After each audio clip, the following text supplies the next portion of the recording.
So today we're going to be discussing Hooke's law and how to prove it using a practical. So here's the setup. We have some string or a wire and we're trying to determine the spring constant of this string. So first of all what we do is we simply measure the original length of the string.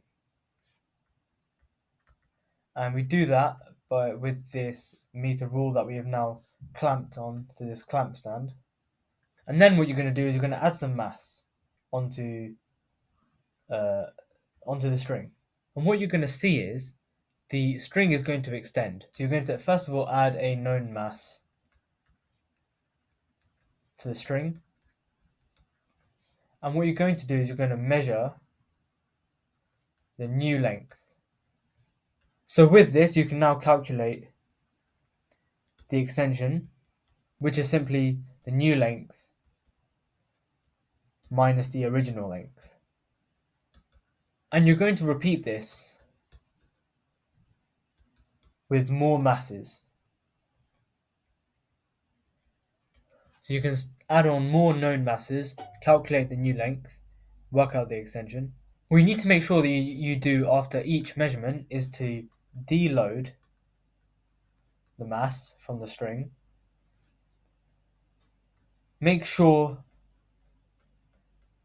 the string returns to its original length, and then reload with the new mass. So you deload it, make sure it goes back to its old length, and then add your new mass on and measure the new length, and then you can calculate your extension. So you can now create a table with all the masses that you've used in kilograms. And because this mass is exerting a downwards force on the string, it's going to result in a tension in the string, which is equal to the weight of each mass. And this will simply be the mass times gravity. So for each, let's say you had 0.1 kilograms added on at the start, this would be 0.1 times the gravitational constant, which is 9.81. And then you want to note down your extension values in meters. So what you can do is you can now plot a graph with force on the y-axis, which is going to be your weight, and you can plot extension on the x-axis. And you should see that if you draw a graph, you'll get a graph that has a straight line and goes through the origin. And this here shows that the force on the wire or the string is directly proportional to its extension.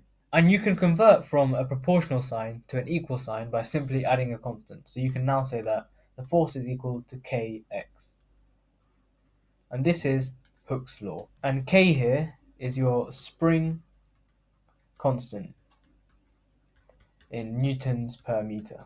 Now, just as a quick side note, you could also plot a force versus length graph, where instead of calculating the extension of the wire, you could just simply use the length that you measured. And this time you'll also get a straight line, but it won't go through the origin. This here will be your original length. Now, the spring constant may also be referred to as a spring stiffness. And let's say I had a lot of force versus extension graphs for several different wires. And let's say they all look something like this. This is wire 1, wire 2, wire 3. Here, wire 1 has the highest spring constant. And that's because you know that F is equal to Kx, and in this case, K is your gradient,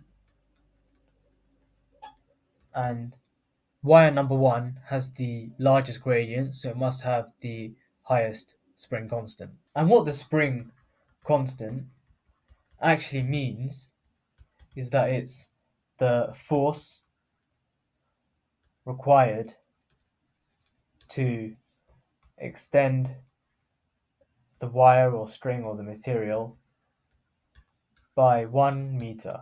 So you can see here that string number 1 would require a lot more force to extend it by the same amount as the other two strings. So that means that in this case, wire 1 would have the highest spring constant. We previously talked about what these graphs look like in the region where Hooke's law applies, but now we're going to be looking at the full profile of these graphs. A normal force versus extension graph for most materials will look something like this, roughly. And there are some key points on this graph, so let's discuss them. Point number 1 on this graph is your limit of proportionality. And this is basically where Hooke's law no longer applies. So at forces beyond this force, Hooke's law will no longer apply. Point number 2, which may be somewhere around that region, is something called the elastic limit. And now what this means is, at this point, the material will no longer have elastic behavior. Now what is elastic behavior? So this means that when a force is applied and then removed, the material should return to its original length. So basically, after this elastic limit has been reached, if you apply a force and then remove that force, the string or the material will not return to its original length. Now, the best piece of advice I can give you after watching that video is to go off and practice some past papers or topic questions. These are single-handedly the best way to help you commit the content you've learned to memory. Obviously, go and do all the YouTube stuff of liking, subscribing, and if you found this video helpful, feel free to go and watch any of my other ones.